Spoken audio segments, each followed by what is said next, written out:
Yo, dude. Hey, what's going on? Good test. Hold See if I can bounce him out to do like a normal call. on. Are you there? Yeah, There we yeah. go. Yeah, I had I can to see you. pull the tape off my Yeah, my camera. headphones a bit. I've got a feeling I'm going to end up dropping you every 5 seconds for this. That's all good. And if not, I'm just going to unplug my fucking headphones in 2 seconds. Can you hear yourself? Can you echo? Yeah, I'm good. Try talking. Are you echoing? I I don't don't really need headphones then, do I don't hear anything echoing. I?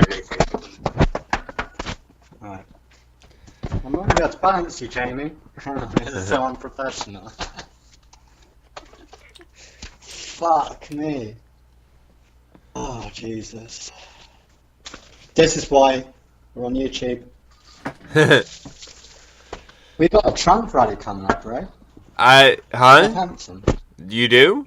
Is it Yeah. is it a Trump rally or protest? Well, a Trump rally to tell Trump to fuck off. Oh, well, that's a protest then. Yeah. Call it that there in England, can they really? Yeah. Like, you need like what? I plugged you in. I'll tell you what. Cool. Oh. I think he's been so great lately that it's, I watched a video of Scott Adams where he was like, between the North Korea thing and Trump kind of calming down his crazy remarks and all this other stuff, it's going to make the people who object to him look even loonier. And it's what's going on. Sure enough, the people who oppose him are having to find more and more desperate reasons to oppose him because he has more and more mainstream reasons to like him. I cried yesterday, bro. Over about what? Trump. Like, I've been giving him a hard time. He made me cry, man. Especially Dennis Rodman. Oh, When I yeah, see the yeah. news- The reason I cried, so I went on Channel 4 on Sky News. And everyone's just like slagging Trump off, going, oh, fuck Trump, fuck Trump. I was like, dude, like, this is why I had a mental breakdown not long ago, because it doesn't matter how good someone does, you're just gonna ignore this. It's historic, man. Yeah. This makes him the greatest of all time. Like, I've got my issues with Trump, but you've got to admit now that's gonna make him president of all time. And it is like what he always said, it's art of the deal. He played the most amazing deal. And regardless of what you think about him praising King Jong-un, it's basically that country is a slave camp. Yeah. Fucking slave camp. And Trump going there selling the idea of turning it into Florida, Miami, and having great real estate on the beaches. This means that like millions and millions of people might have a life. Yeah. Like, how can you not get emotional about that? And Yeah. I saw Dennis Rodman crying about it, and I was like, dude, I wrote Dennis, I know he's not going to read it, I wrote him a message on Twitter, I wrote him a message on Facebook, apologise again. Yeah, I'd probably used to take the piss out of you, bro, but you've just changed the world. You might have, Yeah. could really, like, think how many people live in North Korea, and they might actually start getting a normal life now. They might get westernized Yeah. based on this crazy Trump model of real estate.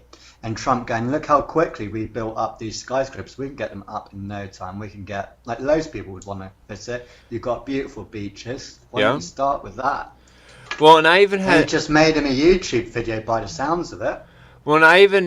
someone go to me and say, Beautiful. they said the weird thing about this North Korea thing is it almost seems too easy for Trump. And I said, well, you got to look at, like... You just got to bring him to the table. Well, no, I said, here's the thing, whether it's the jobs things, the North Korea thing, and everything like that, I said, you have to realize the leaders we had been trying to destroy America. They had been set, like how Alex Jones says, America has been like in bondage and shackled, basically. So all we did is take the shackles off, and now things are able to go how they should be going.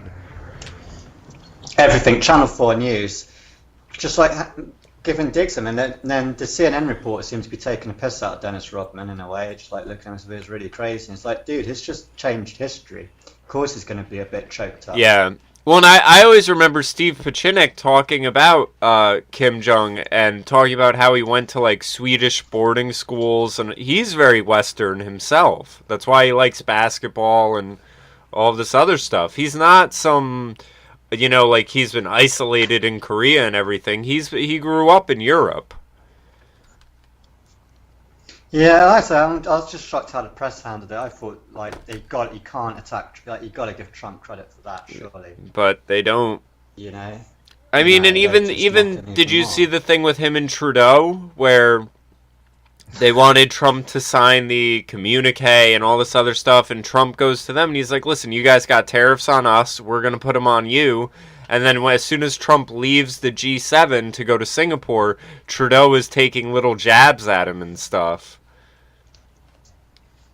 Yeah, well, I think that picture, that photo they had with Merkel and Trump sat down, just really summed up where we are at the moment. Where you got Trump, it's all about him, all the attention's on him. He's got the Chinese backing him, Yeah.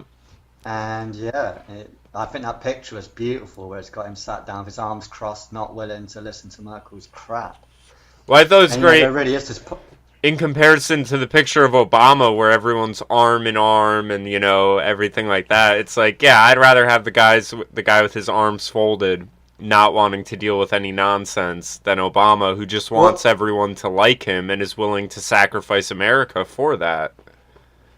Well, he's done everything Obama promised to do, but didn't do. Like, Yeah. Obama always said he was going to do something about North Korea, just kick that can. I down the even road. saw it Good. after the thing about getting the pardon when Kim Kardashian got that woman pardoned for the marijuana Yeah, offense right. and all of that. Like now he's talking about straight decriminalization across the. If he does that, that will make the left insane because Obama campaigned on that. Obama said, "I'll decriminalize marijuana. There's no reason for this drug war. This, and that." Trump didn't even bring that up. You Trump like your doctor, you can keep your doctor. Trump- You like your weed, you can keep your weed. Trump campaigned against that, but now he's seeing how it's ruining lives and there's no benefit to it, and now he's thinking about decriminalizing it just across the board. If he does that, the left will go insane. Because then they have to ask themselves, why didn't Obama do it? I just criticised that he was wearing a MAGA hat at the time or something. Yeah, that's the question you have to ask with all of it. Why wasn't Obama able to have this peace deal? Why wasn't Obama able to do the Iran deal? Why? Because Obama didn't write a book called Art of the Deal, based on a track record of signing up great deals. I mean, that's why he wrote a book called Art of the Deal. I mean, I couldn't write a book. I called don't- Art of the I Deal. don't think you it's- can't write a book called Art of the Deal. It's because we've never signed up a good deal. But I don't know if Trump it's has. even. I don't even know if it's that. I mean, there is the negotiating skills and everything like that, but I think it boils down to intentions. I think it's where you see America in the world order and where you are trying to get it to be. Trump wants America first, and that was what he campaigned on. America first, America on top. We're going to lead the way by example. And Obama has a very, Dinesh D'Souza summed it up very well, where he said Obama has this anti-colonialist attitude where he thinks we need to sacrifice America to uplift the rest of the world. And that's why Trump's going in and saying, NATO, all of these countries, we're protecting you. You're not paying us shit for it. This isn't happening anymore. And now they're all paying again and paying more. It is that negotiating skills, but it still is like... He's not willing to just sacrifice America for everyone else's benefit. Yeah, like I said, I mean, I'll finish on that. Just that it made me cry. And the reason it made me cry, because I'm a softie at heart. The idea that humanity's going to be given a chance, or it's never been given a chance before, I think it's really exciting. Well, I think it also shows You never know that... what could come out of that country. You never know. I mean, you never know Yeah. how many geniuses were stuck in some shit situation now. Yeah. Yeah, no, Now definitely. they can have access to that YouTube, they can have access to that email, Yeah. they can have access to a few decent hotels, maybe a Trump golf course, maybe a little casino. I think that is Well, something great. that always reminds me, kind of off topic, but you remember that Beyonce song, Formation, where she always has that line, they might be the next Black Bill Gates in the making. I always kind of add on the tagline to that, yeah, if they weren't aborted. If you didn't abort it, If they weren't aborted, yeah, like, it's like, I always think about that, where I'm like, abortion has halved the black population. How many artists, geniuses, and everything else it was in that 50% of black babies that were. Well, lost Trayvon Martin too. I mean, he could have been a scientist. Yeah, right. God rest his soul. It's sad he's dead. Like, I don't want to laugh at a dead kid. I don't think he was ever alive. If someone can find me the birth or death records for Trayvon Martin, I'd greatly appreciate Well, it. his dad was a full-on Mason. But I'm just saying the name there is no legal records, like birth and death records are public. There is no legal person Trayvon Martin. That's a character that was created. Now the brother they brought out at the trial, I think that's the person they were showing pictures of and everything like that, but who knows what his name is. That thing was shady. You know, the pictures of the body dead didn't match the coroner's report, didn't match the autopsy report. None of it added up if you looked at the details, but that's a good segue into the next thing.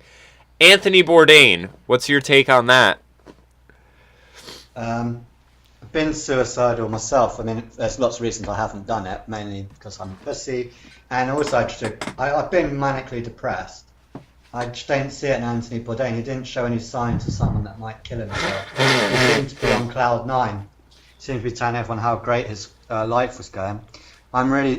And then I started to realise that his tweets were coming out. When I first saw the tweets, I thought, it's like just photoshopped. There's no way he tweeted that. And I went to have a look, and he did tweet this stuff. And what he was tweeting was basically, he's got information on Hillary Clinton. It started with that, and it's only like a week before he died. He's got information on Hillary that's going to take her down. And then I can't remember what he wrote after that, but it was like basically, oh fuck, Hillary's after me. And then he ends up dead. And if you was to kill yourself, I don't think you'd hang yourself. I think Anthony's more excited than that. I think he would. I mean, if I was to kill myself, I wouldn't hang myself. I'd do something fucking decent. Like, I think he'll take out a bunch of enemies, or like he'll take out like the evilest of the evilest. He'd go to Iraq, maybe take on ISIS. Do you know what I mean? You'd do something like that.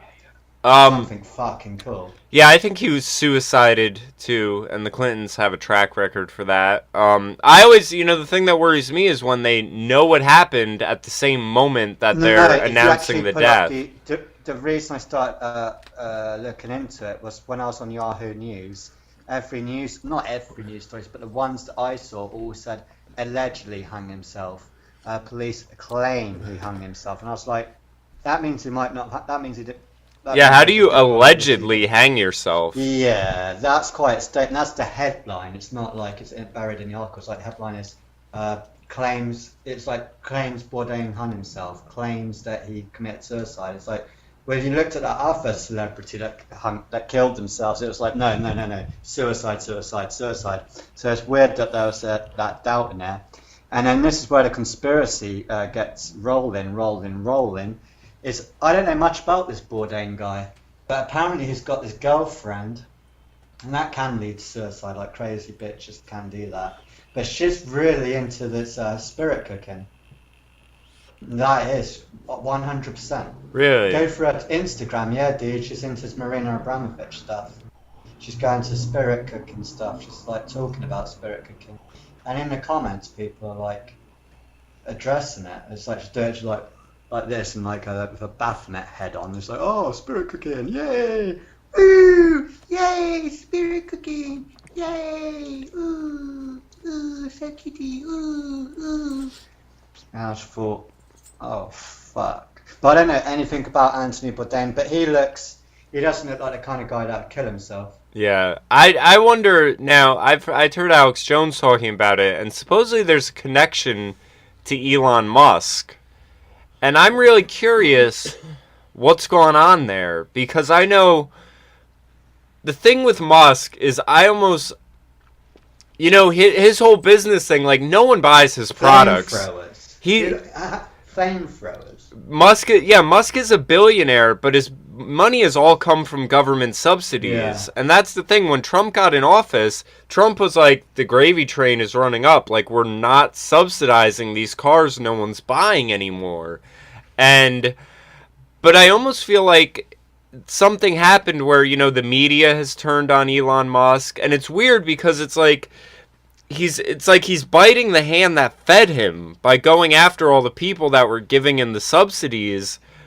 But I almost feel like Trump might have sat him down and was like, listen, if you want a chance of keeping your head above water and hanging on to that money, you better get on the right side of this. I don't want to sound like a sicko, but I mean, this is how my mind works, because I think to be a good guy, you've got to be in touch with evil. Let's say you're Anthony Bourdain and you do want to hang yourself. How do you do it? Because hanging yourself is quite tricky. It's quite a skill. I don't think you can just do it first time. The chances of you fucking it up, I reckon, are 80%. Yeah. Because it's quite an art. You've got to get the tension just right, so you actually snap the neck and actually suffocate yourself. The chances that you'll fuck up and not kill yourself. And he'd done it with his bathrobe at the thing. He tied himself with that. And you think that's not really, you haven't really got that much length to play with. Or tension. Then what would you hang yourself off in a fucking hotel room? Sure, you'd have to check the hotel room out first to make sure you can do it off the door. Like, imagine it'd be quite tricky. Yeah. Chances of you fucking up are really high. And you just think Anthony Bourdain and I would honestly think if he's known for being a chef and everything like that, I would think he's more likely to poison himself than hang himself. Yeah, or drug himself, like have a bit of a party in a bath. Yeah. Or throw yourself off a cliff. That would be pretty cool. So at least you'd be like busting your tits off. Be like, yes, whoa, and then splat. It all kind of reminded me of the Justice Scalia thing, where they were just sort of like, this guy died, and we already know what happened. No need for an autopsy. Nothing to see here. Don't worry about it. Just remember, hugs and kisses, tears, prayers for the family, you know. Well, why don't you just go on his laptop? You must research how to hang yourself. I don't believe you just have that skill lying around. Oh, I know, it's got to be this much weight needs this much length, and it needs this much support, and it's got to be around, it needs this many ties. And then it's quite tall. Like, how tall is he? I don't know. I can't imagine. He must be the same size as a door, surely. Yeah, I don't know where you would hang yourself in a hotel room anyway. That just doesn't... I don't know. I think if my mate was putting out fucking tweets, so I've got information on Hillary, first thing that comes to my head is pedophile shit. What else is going to bring Hillary down? Let's face it. I mean, she's been busted with... she's been busted with everything, right? And nothing took her down. Nothing sticks. And Anthony Bourdain doesn't fuck around. So if he's got something, it's going to take it down. He's not mincing his words. And he goes, oh, fuck. I think I'm going to get killed by Hillary. And he ends up dead. I mean, is it unreasonable to say, look, he might have killed himself? There's a fucking good chance that he did kill himself. It does happen. But his MO doesn't fit it. I can't see that dude. And his girlfriend's just sketchy as fuck, and that could be the link. Yeah. That could be the missing link right there. The spirit cooking shit. Spirit cooking. Talking of spirit cooking, you see that Johnny Depp, that creepo weirdo, is back again, just being creepy, creepoid. He's wearing a white shirt on stage, and he drew that heart, that Marilyn Manson heart on his sleeve. No, I didn't see that. Yeah. And I started researching that heart. It comes from a film. And the film, Marilyn Manson uses it all the time. It's not a recent thing. And he got it from his film. Forgive me for forgetting what the film is, but basically it's on the cover and it's got his demon head and it's used as the eyes. And when the film progresses, it's a horror film, basically this animal creature, this demonic animal creature, humanoid, basically gets energy of killing kids. Well, we all know there's something sketchy with but he's drawing, both he's of wearing those his two. white shirt and he's drawing it on there like a tattoo. And it's in the same place as Manson has his. Yeah. So what the fuck, man? And the other thing is call me... I am jealous. Like, I play guitar and I'd love to be a rock star. That band's shit. Yeah. And they've got some pedigree behind them. They got Joe Perry on guitar. That should be all you need in your band, right? All you need should be Joe Perry. Joe Perry's quite good, but he can't even lift that band up. You got Duff McKagan on bass, fucking Guns N' Roses. Yeah. Joe Perry's from what? Aerosmith, right?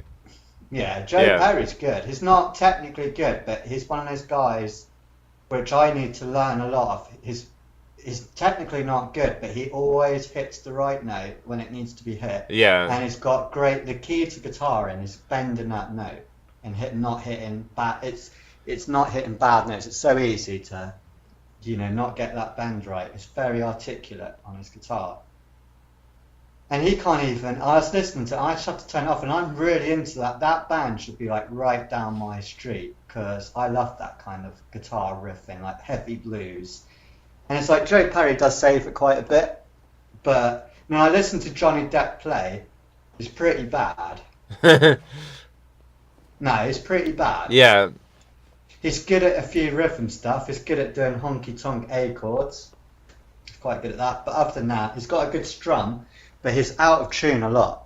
Massively out of tune. Well, I remember watching, it was him and Marilyn Manson cover something, and I was just like, this is a train wreck. I forget what song it was. Yeah, there's a video of Johnny Depp doing a slide guitar solo, and it's so atonal.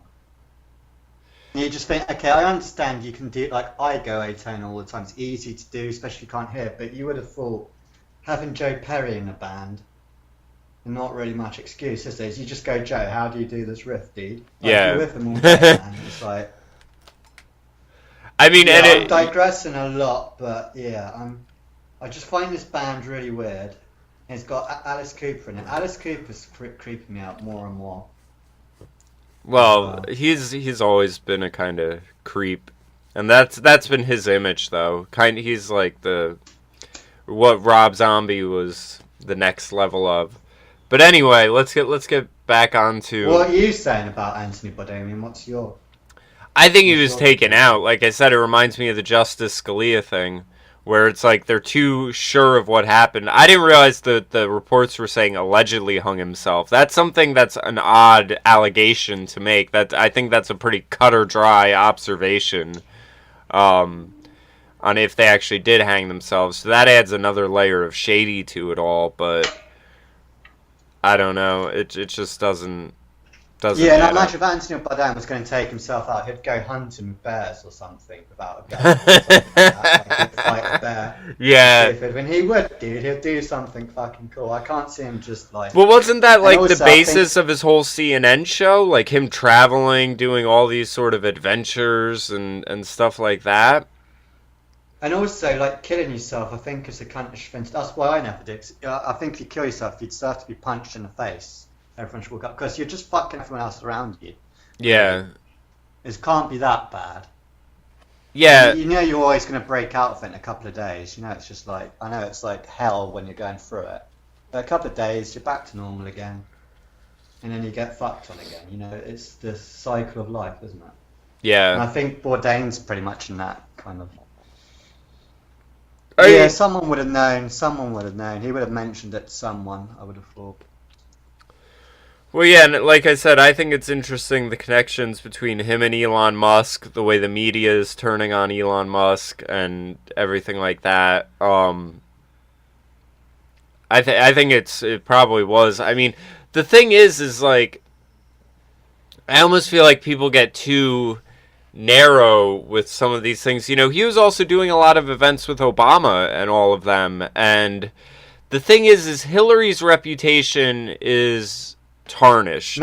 Because I reckon that's what's going on with Kanye West. I reckon he went to one of those hot dog parties, bro. Yeah. And it fucked him. And I think that's the thing, is I think the deep state or the people who are in power, they're more concerned with keeping Obama seemingly untarnished than Hillary at this point. Because, like you said, Hillary's had every allegation under the sun thrown at her. And it's weird, even, did you notice the past week or so, they're even kind of going after Bill Clinton because, you know, the Me Too thing and Monica Lewinsky and everything like that. Like, there were the two interviews, the Colbert one and something else, where it gets brought up. And, like, he doesn't really apologize or grovel. He's just like, it is what it was. It was consensual, like, this, and that. Like, I don't know. It's weird they're kind of turning on the Clintons. Well, maybe Hillary hasn't got long left. They might just wait until she dies. That's true. Just do it. So that's what happens in England. They always just wait until they die. And we had an important death. We had Peter Stringfellow die last week. And Peter Stringfellow, do you know who Peter Stringfellow is? No. Peter Stringfellow's a creep. He looks like this Fabio kind of creature. And he has to really high-end strip clubs in London. Real high-end ones. But he was always hanging around with Max Clifford. And Max Clifford went to jail. He was part of the Westminster VIP paedophile scandal. He was fucking kids. And the reason why Max Clifford was a big deal, because Max Clifford was a big publicist in the UK. So like the Daily Star, like all his newspapers was Max Clifford.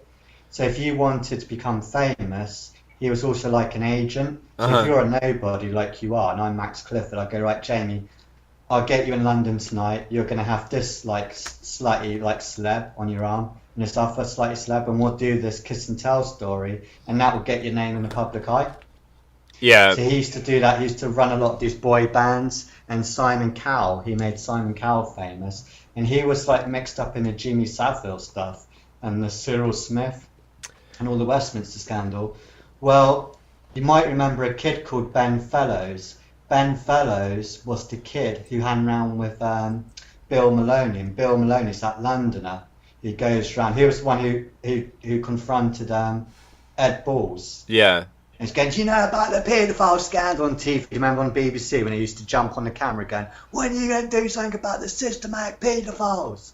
And he had to flee to fucking Spain. And he exposed Elm Tree Guest House, Operation Yew Tree, all of that stuff, which named like Cliff Richard.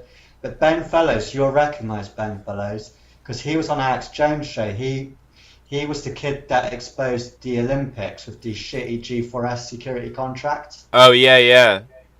Yeah, well, the reason was he had a background in journalism, because he was on this programme called The Cook Report.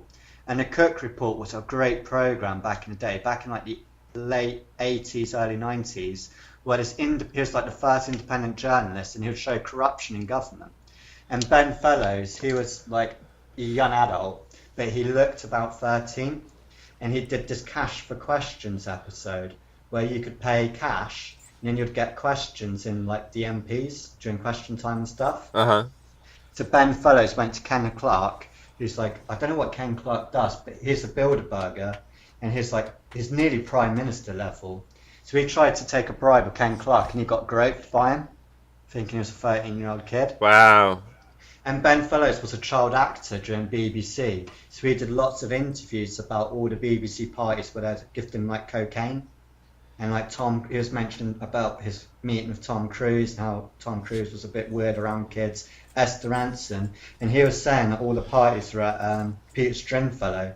And when you start looking into the Westminster scandal, a lot of parties were held at the Stringfellow place. Real quick, so I wonder, that reminds me... Just quickly, now it's dead, I wonder if they're going to start releasing the files on that now. I also heard something about there being a link between Bourdain and Jeffrey Epstein and the island and stuff. Like, maybe... Yeah, and that takes you to the Westminster scandal. That's the thing, because Epstein's Prince Andrew. Prince Andrew was doing that. Yeah, yeah. So, and that takes you directly to Savile. And that's the other thing, and that's why when people just go, whole world in a Bourdain, Hillary, it's like, you can't just lump everything on Hillary. These guys are all connected. It's like a domino game where if one of them goes, they're all going to follow back to back to back. That's why, with that Me Too stuff, they didn't let it get to the groping little boys. They let Kevin Spacey just be like, I'm gay, and then nothing to see there. Don't pay attention to anything beyond that, and... That was that. This also, though... You've got this congressman who's running... On paedophilia. Yeah, I saw that. It's not so disturbing. I think they're missing the point. I think everyone's missing the point. Yeah, he's running for Congress, but he's got how many signatures? A couple of thousand signatures. Yeah. It's obviously inbred himself. I feel sorry for the guy. But what's worse is it's showing you that you can openly come out now and say that you're good with... fucking your own children. Yeah. You can openly go out and say that now. Speaking of inbreeding and raping and all that stuff, what about these Muslim rape? Free Tommy Robinson! Free Tommy! What about the Muslim rape gangs? Free Tommy Robinson! Like, sorry if I'm being overly loud in the headphones. No. I'm like, this is my pose, dude. Oh, yeah. I was just about to go, oh, Tommy. Yeah. Tommy Robinson. You called it. Called it. It is the Tommy Robinson Show, 24/7, 7 days a week. Muslim rape gangs aren't even an issue anymore. Like, it is so ridiculous. Yeah, and it's always like stop publicising and making it like using the kids. Like, what's Tommy doing? Yeah, I watched the speech, and the speech came out the same stuff. It's like Tommy did nothing wrong. Tommy wasn't in contempt of court. He was just on the side of the road. It's like, no, bro. The trial was finished. It's like, no, it wasn't. There's still enough of trial going on, you fucking idiot. There's no one reporting it. And then in the same speech, you go, Tommy was just reporting what's already being reported. You just said that you weren't reporting on it. Yeah, and I'm... Just said you weren't reporting on it. How can you read reports that no one... Yeah, and I'm getting pissed off now. I'm starting to lose my patience for activists posing as journalists and... He's not a journalist. Yeah, he's not. He's an activist. I very rarely has he done anything that I think would classify him as a journalist. I've probably given the game away. I've not studied journalism, but I know people that have. What do you think is the very first thing you do in your journalism course? The most important thing that they're going to teach you first? Want to take a wild guess? Well, from what you've told me, it sounds like learning about things like contempt of court and what's legal to cover and what is illegal to cover, how to not and land your ass in jail. Yeah, basically. And the most important thing is contempt of court. Yeah, I would think, over here it'd probably be like when you need permission to videotape someone, where you don't, things like that, where it's like you don't need permission in a public commons, but if it's in a private area, you do need a waiver, you need a release form. Like, and again, now I feel ashamed. Like, I don't want to go out because I was a big supporter of Tommy. And now the march just looked like a racist football hooligans. And that's the other thing. Yeah. And I had said that watching that too, where I was like, this is exactly what you don't want to happen. Where now it just looks like thrown about, and also it's really not the appropriate place. I don't know if you've been to London. No. It's not really a place to do it. That's where all the tourists are, bro. That's where people go out with their families, I saw Roaming Millennials say that, where she was like, there's a lot of tourists who are getting caught in the mix of this, and they don't know what's going on. Yeah. Word outrageous. Where you come in, so if you came in by train, you'd be on Waterloo. Basically, you have to cross London Bridge or Tower Bridge. And once you've done that, you're in the sort of like Westminster. You're basically in Westminster, where all MI5 is, and Westminster itself is like Big Ben. That's where it was. Once you go away from Big Ben, you start walking up, you start hitting Trafalgar Square, and it was just there. And you think, dude, that's not the place to do it, because all the tourists walk through there. It's a lovely walk from Waterloo into central London. It's not really like kids are going to be there, dude, and you're throwing bottles around. Like, why are there bottles at a protest anyway? Yeah, because Britain's a very different place to America. Like, we're still like pretty like tone shit, bro. You know what I mean? Even if it is a protest. So yeah, it wasn't a good look. And why are they battering on police for? What have the police done? Yeah, I don't know. What the fuck have they done? They're Metropolitan Police. They're not even UK police. Like, Metropolitan Police are completely different jurisdiction altogether. And then they're going, you arrested Tommy for nothing. It's like, no, you fucking... Well, whether you like it or not, Tommy's now in a government institute. Okay? Let me explain that to you. Tommy's back in a government institute. They can do anything they want to him. Or Tommy, you work for us, or you were thrown in the Islamic cell. Yeah. Or I was going to say now, everything, man. With what you had suspected before, or he's already been working for them, and this is how they bring him in to brief him about what's going on next and everything like that. No one's talking about appealing for Tommy. Like, when's the appeal, Jamie? when they appear in this decision. That's what you should do, right? It's what all the money's being raised for. Get Tommy out. Tommy pleaded guilty. Yeah. So what's his appeal? You explain it to me. What's his appeal? Yeah, you can't and here the thing I had said. What is it? No, but what's worse is where's all the money going then? Yeah. Oh, we need all this money for his appeal. What appeal? He hasn't got one. Yeah. Tommy's sensible. He's not going to book a lawyer and pay all the fans to die. He knows he hasn't got a case. Tommy doesn't need a lawyer to tell him he hasn't got a fucking case. And any lawyer worth their money would just go, Tommy, you're fucked. Bro. Yeah, and the best thing you can do is we'll try and get you good behaviour or something. Yeah. I mean, I had it where, and again, all of these journalists or activists or whatever they want to call themselves, they all talk about how the system is corrupt and, everything like that. And then when a member of their little clique is involved in the system, it's like they forget how corrupt it is. Like, I was in a car one time and we got pulled over and there was a bag of Coke in the car. And me and everyone else in the car all got charged with it, which you can't do that. Like, it's only one person can possess it. You can't have 4 people possessing. Should be the car owner at the worst. Yeah, well, that's the crazy thing. The car owner who got pulled over the day prior and got tickets for that, they let them go so they could bring all of us in. So then they can bribe you. Then have the car owner come and pick us up. Well, here's the thing. No, I lucked out. You got it. I lucked out. Got it, Jamie. They didn't even get that far. I lucked out because they were doing a warrant sweep. So all they were really interested in is making sure I was who I said I was because I didn't have ID on me and that I didn't have a warrant. They didn't even read us our rights, and that's why the whole thing got dropped. They just brought us in just so they could run us through the computers. But the thing is I was told this is being dropped under a 12 or 18 month condition where if you get in any trouble in that time period, we can throw this charge on. And that's the position Tommy was in, where it was one of these, but the judge didn't even use that. They were like, you got 12 or 18 months, and, if that happens, then you violate this. The judge said he wasn't included in that. Really? Yeah. He said, I ain't even got time to fuck about. He said, I'm not even looking at your previous. I know you've already here for contempt of court. You're on a suspended sentence. He said, I don't even care about this. It's just for this. Yeah. Contempt of court has to be like you've got to have a fair trial. We've got to have a fair legal system. And always people saying that people don't agree with the law. If you ask anyone in Britain, well, and here's the other thing is, say yes. Is if they go to him and they're like, contempt. Do you know what his first one was actually for? What he actually did? No, I don't remember. This is what he did. It's worse, mate. He actually went into the court. He went into the court and tried to go in. The court's quite a big place. He actually tried to go into the court within the court, in a building where the trial was taking place. Yeah. And he shouted, "You dirty Muslim rapist!"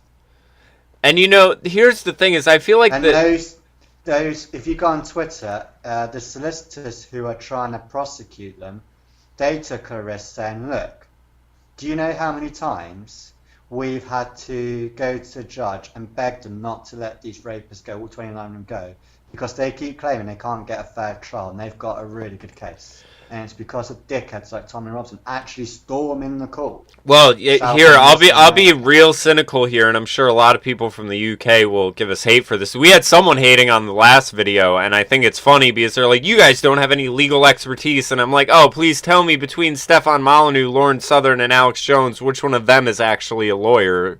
But anyway, I do a little bit because I grew up. My sister's a lawyer. I'm under non-disclosure agreements with Fortune 500 companies because I know enough about the law to navigate myself. It's not. Law is really easy because it is just common sense and use of language. Yeah. It really is that simple. Like it's how you explain your. But here's the thing I was going to say. Like, I grew up with someone doing a law degree, becoming a fully fledged solicitor. My dad is pretty much legally qualified. So, yeah, I'm not legally qualified, but I grew up with around it, yeah. and she is fucking successful at it. So do you not think that when we sit around we throw legal questions? Yeah, and here's the thing I was going to say, I though. can tie her in knots, and I've got no qualification. With I that, was going to, tell me what, I go into that statute and act bullshit straight away, and she's always like, ah. I was going to say, though, without these Muslim rape gangs and everything like that, who's Tommy Robinson? You know what I mean? Yeah, no, the more I research into him, he hasn't got a good background, dude. But his whole sense of celebrity is dependent on the Islamic problem. So it's like... No, he used to be pro-Israel. But I'm still saying, without these rape gangs, what would bring him to the forefront? Nothing, really. Like, so it's almost like he has a reason for, if the cases get thrown out, regardless of his actions in it, he will benefit from the problem continuing more than he would from it stopping. I hate to sound really cynical in saying that, but it's the reality of it. Where that's known as like his issue. But I think it's a lot of things. I think it's controlled. Can you do me a favour? Can you go into Google, just type in Tommy Robinson, EDL, and the word Israel, and type in images? You can see that he's in deep with secret Israel societies. He always was. There's videos of him bragging about it before he got big, going, yeah, I'm EDL, I'm pro-Israel. Like, he was really... And these people, when you start Googling the people behind EDL, they were like billionaire Israel. Yeah. Guys.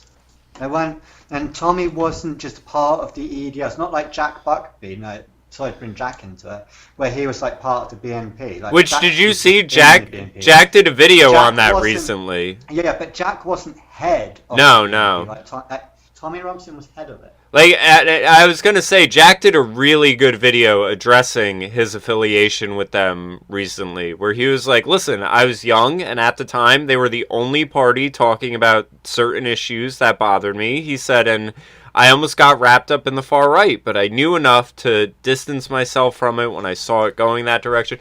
Really good video, distancing himself from that and addressing it all and everything like that.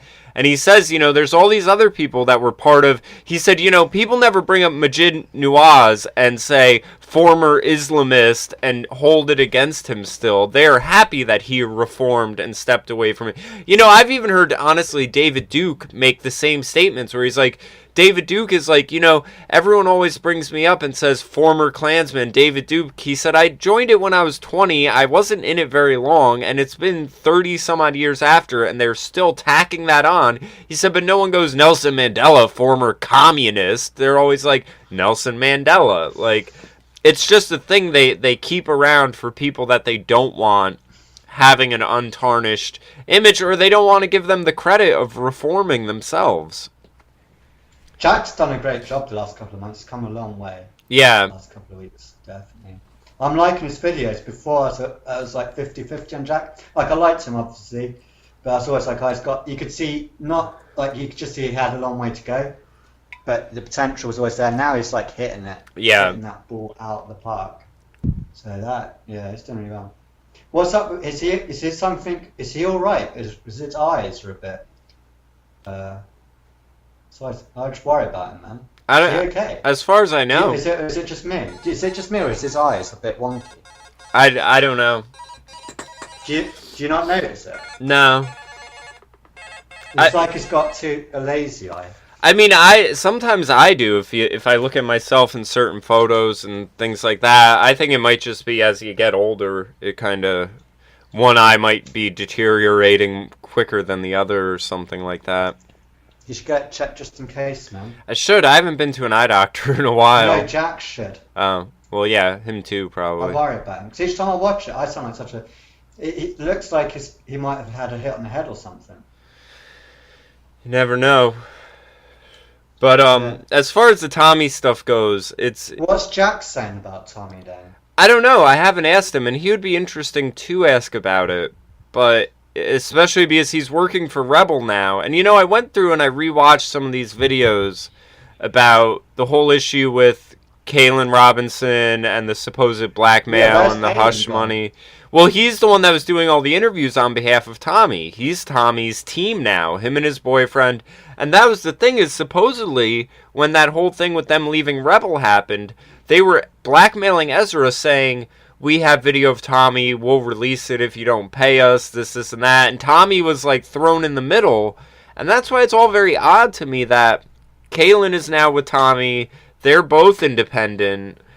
Kaylin was supposedly blackmailing Ezra. Ezra's supporting Tommy in all of this, knowing that Kaylin and George are the team. It's so dramatic, where it's this weird. It almost seems shady, like the way it all just comes about. And I mean, it could just be over miscommunications or whatever, or who knows. First, I'm like, it's like an airstrike for me at the moment. You know, when one country's airstriking the other and the other, and I'm like the middle country. I'm taking all the stray missiles because the Tommy Robinson crew don't like me, obviously. So I'm like, who's Tommy Robinson? And you obviously heard my debate on that. They don't like that. But then the people that are on my side don't like me because they're like on the complete other spectrum. They're like, what about other group? Like, it's not about Islam. I'm like, dude, it is. And then they're saying stuff like, well, Tommy Robinson shouldn't be interfering because there isn't a cover-up. There's obviously a court case. The reason it's taken ages is because it's such a big court case. It's like, that's not true either. There is a giant cover-up. And this case took 20 years. Yeah. So on both sides of the spectrum, it's like there's no honest reporting on either side. One side wants to protect the Islam and virtue signal and go, well, it's not an Islamic problem. You get white rape gangs. It's like, not really, not to that scale you don't in this country. This was like historically big. And then when you say it's like, oh, you're Islamophobic, it's like, yeah, I know. I've never said I'm not Islamophobic. I've always been open about that. And I'm scared of saying that, which proves Islamophobic probably is something you should be scared of. And I've said that too, you know, they throw this phobia against people like it's an irrational fear, but there are aspects of Islam that, I mean, look at anyone who's tried to leave Islam. Look at Ayaan Hirsi Ali. She was a Muslim and she's Islamophobic. She has to fear for her life because she's a heretic. Yeah, now those journalists don't want to talk to me back. So even though I agree with some of what they're saying, because I want to add, first of all, it's like two ways. Like they're completely time. It's like you've got to understand. I agree with the movement. Like I would love it to be about Islamic rape gangs, but that's not what the movement is now. It's something weird's going on. Yeah. Football hooligans. I'm really talking about. And again, this thing that marching doesn't do anything. Like we've got all these people. You've got to start getting in the police force, start getting in the court systems, and making sure that we police these Islamic grooming gangs. Or we just do it ourselves, you know? Yeah. If you hear about the problem, just deal with it like men. Yep. Well, and I've always said, you know, the Second Amendment, that's why this doesn't happen in America, because you'd have something wild happen that would not end up looking pretty. Yeah, if you go to jail for that, it won't be too bad. Because England, like, to get a hefty jail sentence, it's quite hard anyway. If you went to jail for, like, beating up Islamic rape gangs, I reckon you'd be, like, a fucking superstar. Well, the other thing, too, is I feel like when Tommy's gotten these warnings not to interfere with the case, and then he's doing this whole, well, I'm not on the court steps, I'm on the sidewalk. It's like, you're being a smartass. They're gonna throw the book at you, and you deserve it, because you're trying to find the loophole and exploit it. And if there's something law enforcement hates, it's shit like that, where people try to find that one little way to disrespect their authority and go for it. The guy who criticised about the law, I think it's right that I don't explain the law very well because I'm not very articulate. But the first part, contempt of court, is basically based on time. And the reason it's based on time, it's how close you report to the verdict makes it more dangerous. So if you wait a couple of months after the verdict, and then you start saying stuff that would be in contempt of court, it's not such a big deal because so much time has passed. But the nearer you do it to the time to publication to the verdict, that's where the greatest amount of damage can be done. So the first part, contempt of court, to work out how serious it is basically the time. So if you're live streaming, you're obviously in the moment. Yeah. So that gets treated with utmost seriousness because back in the day, like live stream was quite a new thing. If you just wrote something, at least you could discard it and get rid of it. At least if you videoed something, you could get rid of it. But what Tommy did, he was live streaming to thousands, and you can't get that off the net now. Yeah. And so the main part is, and the other part of contempt, it doesn't matter what your intentions are or whether you're ignorant to what the law is. It's whether, you don't even have to cause a problem. It's whether you could, whether there's a risk that you could jeopardize this court case. If you just create a risk of doing that, I'm not saying you're going to go to jail, but you are in contempt of court and you're going to be in front of that judge. And for burning at risk, you might be lucky and he'll go, you're a fucking idiot, and go mental. But chances are you're going to do some time. Because if you can't have a fair court system, pretty much screwed. Yeah. And what happens, and they can just go, right, we're going to walk free now because we can't get an unbiased jury because everyone knows about this case. I've just been chased by this crazy guy called Tommy Robinson. And it's like, yeah, you got a good case that you're not going to get a fair trial. Well, and that's almost what I was saying, where I was like, you know, he almost has more to gain in sabotaging these and keeping the problem going, and it's like his activist career is more dependent on there being a Muslim problem than letting the court systems deal with it and address it. And because how much money do you reckon he took in from? Oh, at this rate, I'm sure it's hundreds of thousands. For just like 12, he'll do 5 months, because you only do half the sentence in the UK. If you get 13 months, as long as you don't do anything, you're probably going to get out in 5, to be honest, maybe 4. Yeah. That makes sense. You never, I don't know if it's like that in America, you never do a full sentence. Yeah. You normally do 50% at worst. I don't know if you have the same there. Well, and now you have Katie Hopkins coming out and being like, you know, if they move him to, all it will take is, you know, one prison guard, you know, who's been bribed by the Islamic gangs, bringing him to the wrong wing, and then he's a dead man, and this, and that, and it's just like... fake his death, and that, of course, it would be a riot. I worry about that. Yeah. Do you know Katie Hopkins, weird thing? Remember a while ago I was talking about Common Purpose and the suicide rate in Wales, and they had that weird theatre production. Yeah, and all that. Yeah, well, they've got another production going on about killing Katie Hopkins. I heard about that. Yeah, it's the same shit I was talking about, with which I think is causing the suicides in young people in Wales. It's the same group. So that's Common Purpose doing that. Wow. I wonder if Tommy Robinson is Common Purpose. I don't know. It kind of fits the agenda very well. A change agent, you know? Yeah. Acting outside of his authority and stuff. It does seem a little bit controlled. I'm going to go out there. I think Tommy is a bit controlled. Now, I think Alex Jones seems to have dropped him pretty quickly. Now, if it's such a big deal, how come all these big names are sort of like distancing themselves quite a lot? I haven't had Stefan talking about it since. I haven't had Alex Jones. Colleen's disappeared off the face of the planet. He's long gone. He ain't coming back. Well, I haven't seen his face around. I haven't seen Jack Buckby sticking up for him. I think the reason you've not heard Jack say anything, like that should be his #1 video. And I think the reason he isn't is because he's compromised and really knows he's fucked whatever he says, isn't he? Yeah. Yeah, which fucked, I think... If he says what I'm saying is fact, and if he supports Tommy, it's fact. So. Yeah, I think Jack has just realized it's better for him to just cover the other issues and keep going with that. Yeah, but is this not like a repeat of BNP again, in a way? I don't know, I'm not that familiar with it. You know, he just done that video about getting wrapped up in the BNP. Yeah. That one you were talking about. Well, isn't it like the same that he's getting wrapped up in this rebel Tommy stuff? Like, he's done a good... Well, yeah. It looks like quite similar to me. I just think, you know, it's kind of what I was saying on day one, where I was like, who's going to fill this void where, you know, if you had Tommy reporting on these issues, who's now going to report on these issues now that Tommy is taken off the chessboard? And no one, really. That's why I started this part by saying, so what about these Muslim rape guys? Free Tommy Robinson! Like, it's just, no one's talking about the court case anymore. Well, yeah. And we've got an election coming up. We've got Labour and Conservative. Like, Labour is full on Bernie Sanders. But on steroids is worse than Bernie Sanders. And then we've got Theresa May, which is going to be... I don't even want to go into that. But the idea I'm coming to is UKIP's gone. it doesn't exist anymore. Yeah. I'm not exaggerating, it's gone. So we've got this other Democratic Party, which is, I looked at, it's a bit dodgy and it will never get anywhere.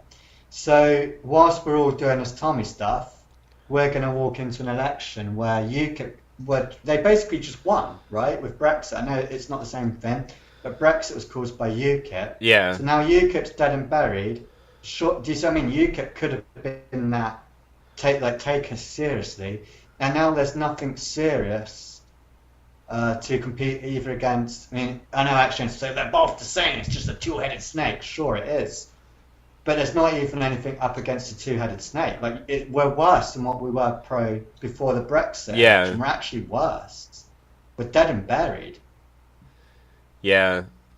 We got no voice in Parliament at all, because Nigel Farage's doing his radio show.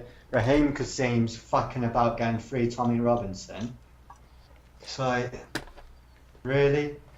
Well, and that's the thing where it's almost like it's preoccupying everyone before that, where it's like. And also, do you remember when I talked about Hampstead?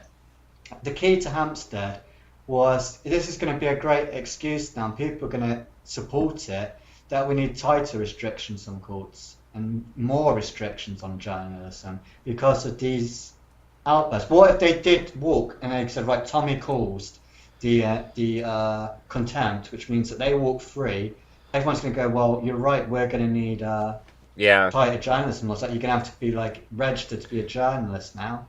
You're going to need internet IV to live stream. Or secret courts. Yeah, and secret courts. Mate, because Tommy could be the force that actually drives that further. Yeah, They walk free, they blame Tommy, because the average Joe's be like, yeah, Tommy is in contempt of court, and we need tighter restrictions now. And then that's going to wind up the football hooligans even more, because they just want to throw bottles at police. Well, and the thing is it's almost like it kind of exposes that you have just as many right-wing ideologues as left-wing ideologues for people to not be willing to see that maybe he did do something that warranted this happening. Like, it's not as simple as this is the government clamping down on Tommy's freedom of expression and jailing journalists and, all this. There's an inside job. There's no way they could have done it in 5 hours. That's unheard of. It's like, nah, that's pretty normal. Yeah. It's just, I mean, people are kind of seeing it the way they want to see it to fit their narrative. Do you know how and much that's I publicised Tommy Robinson over the last 3 years? Oh, I'm sure anyone who's concerned about, the demise Tommy of England Robinson was my would hero, have. guys. I'm not going to lie, Tommy was my hero. Yeah, because he was the only one that was directly standing up to. See, but Role model, yeah. here's right. the other thing though that kind of worried me is when he started doing these videos confronting the people who would send him death threats and everything like that. Where I'm like, who does he think he is? That he's just. I mean, it seemed so reckless that I was like, a guy with a family and kids and everything like that isn't going to just start picking people off the internet and being like, I'm gonna find this guy and approach him. You have to have someone watching your back in order to be pulling stunts like that, I feel. And this again might just me being conspiratorial and everything like that, but I feel like it kind of fits with the idea that he's MI5 tied. And it's been in government institutions. I don't know what it's like to be in prison. I don't think I could handle it. You're easily going to be in a vulnerable position to bribery when you're locked in a cell. Let's face it. I feel like actually I watched a talk of his. He even said that, yeah. Yeah. Bribing him, so it's not. So yeah. Yeah. I don't know how you refuse these bribes. I mean, you're not really in the greatest position to negotiate, are you? I mean, talk about art of the deal. I mean, you're locked up with people next to you want you dead. And nobody really knows, no one can really knows where you are or what's going on. Yeah. That's art of the deal. If Obama wrote a book called Art of the Deal, that's how it go down. You just locked them in a cell! Just lock them in a cell! Torture them! It fucking works. But yeah, the whole thing's turned into a really warped reality show, I feel like, on that front. I always do is to flip back to Bourdain. The other thing that's been coming up with Bourdain, it's very conspiratorial, is you've got that guy that's going on Alex Jones' show all the time, who was an accountant, and he's got loads of money, so he thought he would just for a laugh, not a laugh, but he thought he'd look into the paedophile scandal, and he's making a film on it about investigating paedophiles. Did you see that he found that dungeon? No, who's Craig Sawyer, or is it someone else? Could be. Yeah, he found the dungeon, man, and I had nightmares. Yeah, and this dungeon that's in this garden is like all underground and stuff, and you could see where they were tying like kids up, like babies up. Hmm. And yeah, he got a prosecution out of it. It's always stuff saying spirit cooking Hillary Clinton stuff. You got to remember, he did it based on the emails of Pedogate. Yeah. There's been a lot of paedophile busts, and you got that Hollywood cult still thing. Yep. News. There was another one. There was one yesterday, which is on the government White House page, but they're congratulating shutting down this massive paedophile network. So Trump's at it, man. He's slamming. Well, and that's the thing is, since the start of the year, or it might have even been last year at this rate, we've been under a state of martial law, kind of, where he's given extrajudicial powers to government agencies to go after pedophile rings and seize their assets and really just throw the book at them. And it's like, this is how martial law is supposed to be executed, when you have something going on where people are acting above the law. It's like you almost then need to take your power above the law to stop them. Trump is great. I'm so happy I voted for him lately. Do you not just feel like a Tommy Rock? It's too good to be true. I don't know. I think everything thus far seems like it's really great. I mean, especially with the amount of resistance he's having to deal with from everywhere. I mean, with the media being nuts and I mean, it all might be a show and a sideshow, but some of the results are very real. Like, you know, one of the other things I would hear at my job, have all these liberal Democrats complaining left and right about, you know, in America, they don't allow experimental treatments, you know, for terminal people, and the FDA makes it so hard, and this. Well, Trump stopped all that, but no one wants to give him credit for it.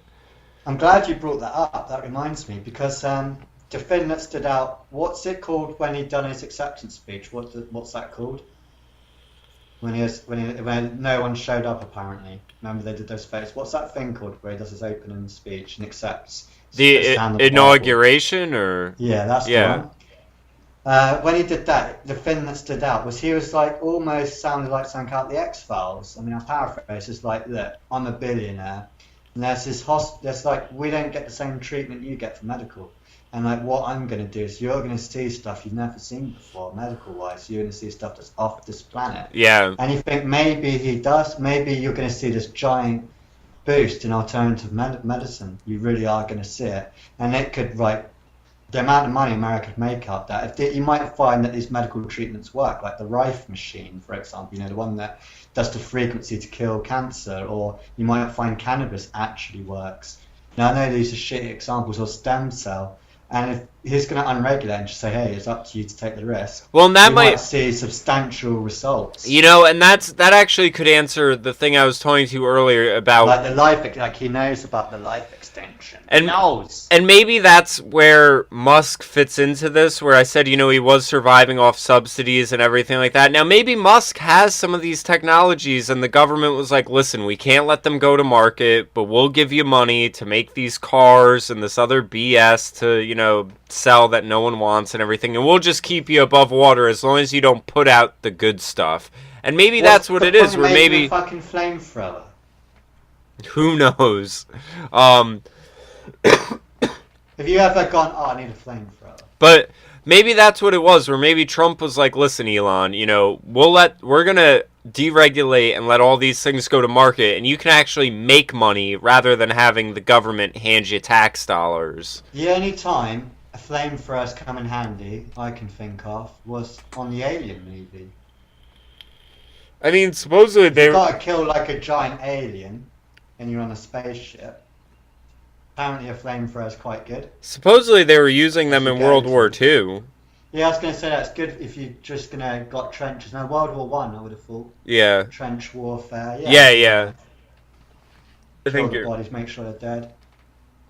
But other than that, what else might I use flamethrower? Yeah, other than aliens in World War One. Maybe agriculture. There is the whole slash and burn thing that they do at times. I'm not too versed on that, but I don't know. I don't know what practical uses you could have for a flamethrower. It's not the greatest idea I've ever heard. There should be a meme saying, "Are you sure this nigga's a genius?" Right? I mean, besides the flamethrower, though, like, the other things are the cars, the SpaceX thing. Now, that was another thing. In the emails, they thought SpaceX was a way in which that Elon Musk was being used to kind of launder nuclear materials to North Korea. So that, again, is him. He's kind of in the background of this whole thing that's going on with Trump and Kim Jong-un and all of this, where, like... Trump's going to kill Kim Jong-un. That's the end plot. You think? Yeah. Maybe they take him out and say you guys are having an election and it's going to be like Libya. Fine. Yeah, Trump's playing games, making things coming, and as soon as it's in, it's just going to go bang, and then hopefully free the country. Maybe. Yeah, dude. Telling you, man. You can see it in Trump, dude. You can just see it. It's like a spider's web. It's just getting him in the middle and crawling a little further. And once it's in the middle and can't get out, Trump's gonna fucking just wipe that. You think Trump's gonna do business with him? Maybe. I mean, the whole thing of like you could have nukes or you could have hotels. Like maybe I'm gonna get like Secret Service knocking my door going, "How did you know that?" Right? Yeah. They're gonna show up and be like, "How'd you know the plan?" Access to Trump's server. Are you a Russian? So... Yeah, I'm trying to think if there's anything else in the news. Yeah, the big one, dumb. I'm still waiting for the big Bilderberg? Of course, that's what woke me up, I think, really thinking. 9/11, it was JFK, 9/11 and Bilderberg. Because the Endgame movie, that was it. Yeah. That was it for me. When I watched Alex Jones Police State, I did it all in one day. Watched Police State 3, Rise of FEMA. And that's how I found Luke. I thought, oh, Luke's about my age. Send him an email, because he's like the same age as me, and we look similar. We could be friends, hang out. So that's how I met Luke. And Dan Dix still talks to Dan. I got to talk to Luke during Bilderberg too, because he ran into a spot boffer, as he always does. And once, guess what? Legal advice. Huh? You know, whenever Luke gets in trouble, I get your email. Because I think he knows that I'm not just going to kiss his... Like, I'm quite... He hates me because I'm so negative, but sometimes that comes in handy. Yeah. So he was like, the police keep telling me I can't film them, and they're going to arrest me for filming. It's like, surely I can film the police. And I was like, don't, dude. Like, you got... What I would do is find out whether the officer's requesting you don't film him, or whether this is an order. And if he says it's an order, you better do what he fucking says. Because whether it's legal or not, you're going in jail. Yeah. And you can't film. Because he can arrest you and be a... Yeah, he fucking can. Of course he can. He's a cop. And Italian police have got a bit of a reputation. So just be really polite. Offer to blur his face. Say, hey dude, can I just blur your face? If he says no to that, say, are you ordering me to not film you, or is this a request? If he says it's a request, just try not to film him then, and try and do your job and not film and try and respect it. And if you get him, you get him. But if it's an order, you're fucked, bro. Even if he can't place that order, I think you should listen to well, it. Everyone else is telling him, going, no, stand up for yourself, common law. And I was like, no, dude, he's gonna fucking just tase you.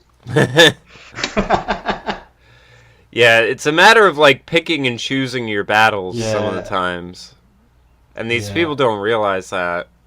I'll try and get Dan on. Because Luke is way too busy. I'll never get Luke on the show, but I'll probably be able to get Dan on. So I think we should do it. So but I'm digressing. Bilderberg was what really woke me up. That's when I realised, the film's so great. I had to watch it maybe 5 times. It was so complicated. I realised how naive I was. That Alex Jones wasn't a conspiracy theorist. 80% of what he was saying, I did not understand, especially not being American, made it twice as hard. Like, I didn't even, like, if I was honest, I didn't even know what the FBI was. Ask anyone, what's the difference between a police officer, FBI, CIA? Be honest, they don't know. I didn't really know what a lot of these alphabet agencies meant. I didn't understand anything. And I had to Google every other word Alex Jones was saying. And it's hard work. Yeah. Every other word Alex Jones says, I've got to actually Google. Because I think a lot of it, people are letting these terminology that it's using go. If you had a lot of the terminology, I didn't really know what a socialist, I didn't really know how to define it. That makes sense. I've just been honest with myself going, define what a socialist is like. I don't really know. So then, like, why should I be worked up about being against? Does that make sense? Yeah. Alex Jones just proved to me. Well, and especially when you have people say things like socialism is just sharing. You know, if you like police stations and firefighters, you like socialism, and it's like, it's not that simple. Yeah, I didn't know anything about Council on Foreign Relations. I didn't know anything about history in the UN. I didn't know who David Rockefeller was. I didn't know who Kissinger was. I didn't know anything. And it was really hard work to realise that these people are being put in place. And how little I actually know about it and how long they've been doing it for. Well, I mean, especially then when you look at, once you start to know some of these people, and then you look at, like, the people who are in the media, like Anderson Cooper, Chris Cuomo, Mika Brzezinski, and it's like, why are all of our talking heads on the news all, like, children of politicians and war criminals and, you know, all this other nonsense? Like, it's just like, who are these people? Like, and how did they get there? Because I don't think it was just as simple as they went to college for this and they were the best person for the job. So after that, Bilderberg came to London, and like, I was really into Alex Jones and everything, and obviously, so I thought, I've got to go and check this out. So I contacted Alex, and he told me where he was staying, like which hotel he was going to be at and all this stuff. And Luke said that he was going to go. So I said, oh, can I chill with you guys there? So I went there for 4 days, and it was full on, man. Like, England was a very different one, because I think that's the first time a large crowd turned out. Like, I'd say on the first day, there's maybe like 30 people there, which is a lot for Bilderberg. Friday, probably like 100. Mm-hmm. Saturday, probably 2,000. By Sunday, 5,000 to 7,000 people. And I got to spend 4 days with Alex Jones, and it's like, he's not a shill guy. Do you mean you get to know someone for 4 days? I was with Luke for 4 days, I was with Dan Dix. They are exactly what you see on screen. But a lot nicer. It's hard to explain, they're a lot more, they are what they are, man. Yeah. What you see on the screen, that's the real thing. And they are real sweethearts, man. You could see that with Alex Jones and that guy who got evicted from his parents' house. I mean, I had so much respect for Alex being like, I'm going to give you $3,000 to get on your feet. We're going to check in with you, this and that. All the time. He'd see someone struggling and just help them. Loads of people cash. I mean, it wasn't like they were part of Bilderberg, just random people, like they work in a shop. They're getting Alex like, hey man, you don't look too well today. Keep your change, man. Get yourself some of them vitamins. Yeah. And Luke was the same. When we had to catch a bus, and he only had a tenner, and the bus driver, I'm not taking a £10 note. Luke's like, I'll just keep it and let the next 2 people on free. He was like, I'm not letting people on free. It's like, what? I paid for it. Yeah. So yes, my girlfriend dropped 500 quid and an iPhone, got handed back to us in a field of 2,000 people. Yeah. Got handed into the cops. Well, and that's, you always see these kind of studies and everything where it shows, like, you've seen it, and I mean, I wouldn't even call Alex Jones and all of them, like, typical conservatives, like, as far as the standard Republican conservatives. They're more libertarian, but they have a conservationist mindset. But you always see it where it's conservatives are more generous, they give to more charities. Conservatives are better as far as doing things for the environment than environmentalists are. Like, and it's just, they're just overall better people because they don't have that moral relativist mindset where the idea that you can do bad for good reasons. Like, they know there's good and there's bad, and you should be good because if you are good, good things will come to you. Like, it's... Yeah, and at first Alex Jones He was very skeptical of me, like really skeptical, because he gets set up all the time. Yeah. Mainly from Adam. And by the end of it, like we were really good mates, like probably really close, man. Not close, but we bonded really well. Yeah. We had like drunk cuddles. We were like joking around with each other all the time. And yeah, he was a really sweet guy. But yeah, of course, like David Icke was creepy. Mm-hmm. And everyone found David Icke creepy. Yeah, he worries. He's a little too new agey for me. Paul Joseph Watson was really quiet, like super quiet. Didn't really speak. I could see that. He's really tall, like he's fucking tall. I don't think you notice on camera how tall he is. That's a bit of a shock. But yeah, but we're digressing. So Bilderberg, can you do us a favour and go on Google and bring up their agenda so we can just quickly run through the points? I thought they were some of them were really interesting. I can try. I don't want the stream to cut out. Sometimes it does you're when probably looking at the biggest Bilderberg. I'm already getting issues.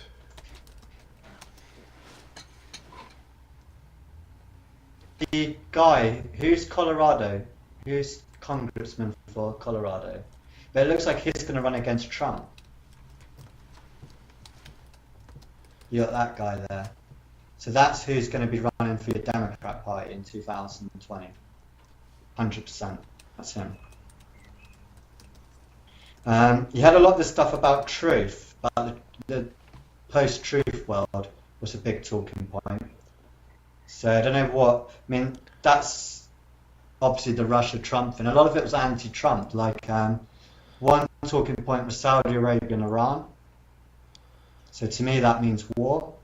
Yeah, this was the first Bilderberg where we had Estonia were there. So you don't usually see Estonia. You're gone.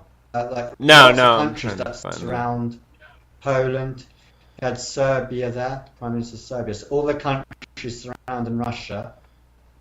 And that's a first. We're not really seeing people from Poland, that kind of area.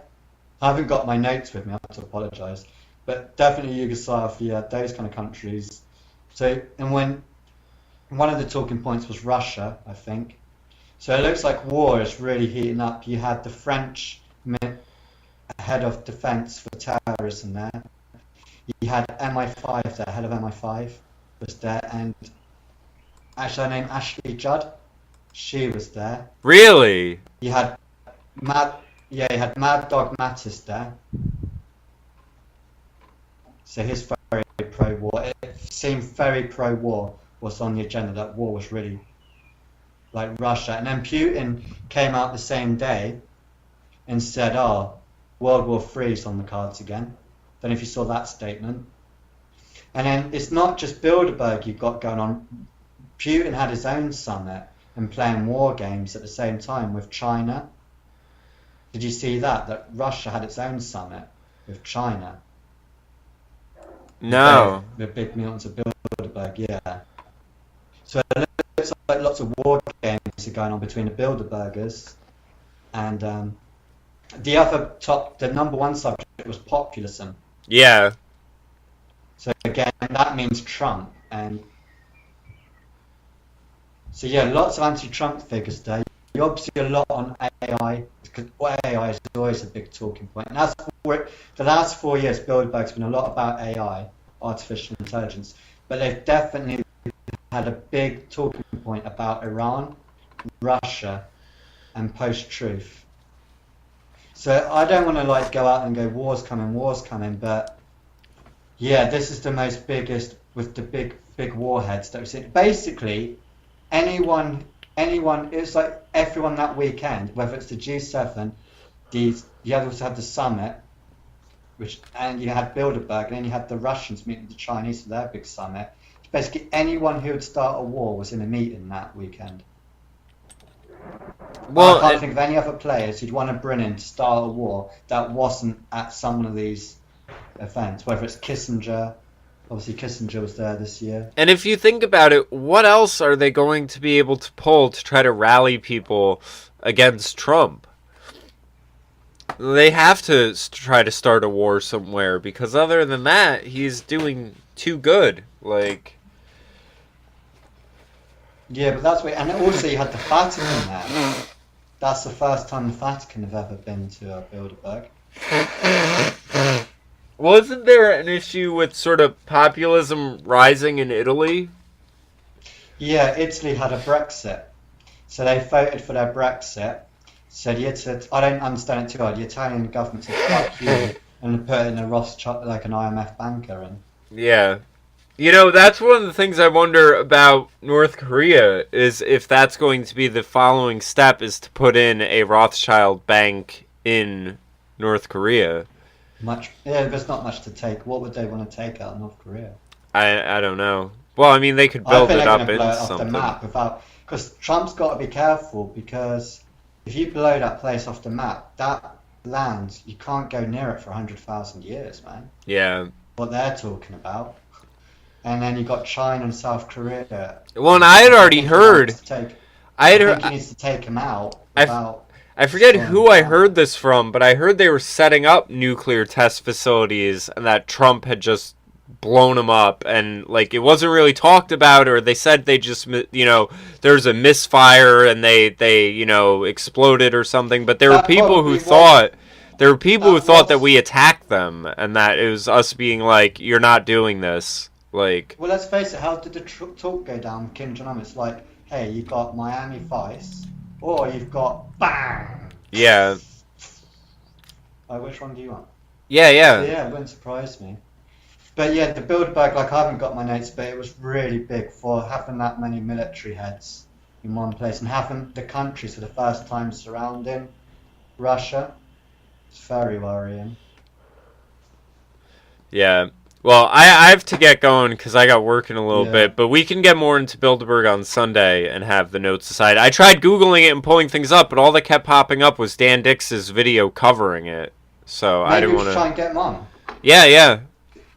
I mean, when does it end? Because I assume he'll be tied. Oh, it did? Yeah, it finished on Sunday. So yeah, we should try to get him on and see if he'll be willing to talk about it. Yeah, definitely will, man. But all right, well, then let's. About the time, because he always gets arrested, and I think it's hilarious. Yeah. I'm the worst person when Dan gets arrested. I think it's brilliant. Well, I mean, I would think if you're. I wish they'd fucking tased him. I said, if you get tased, I'll donate more money. Like, the worse they do to you, the more you get. Should be like a show. Like, if you get bitten by a dog, you get more than a taser. And it doesn't have to be a police dog. It can be any dog. As long as you get bitten. I mean, I think it could, like, you know. I love watching it. I think it's, if you're going there to cover that, you should kind of be under the assumption you'll probably get arrested. That's just. Yeah, in London, I didn't get any hassle at all. But yeah, we'll get together on Sunday and do in depth on Bilderberg and stuff. Yeah, no doubt some more crazy shit would have happened by then. I'm sure. But yeah, man. All right, cool. Let me get going. Up, man. Yeah, I'll talk to you later. See you later, man. Bye. Bye.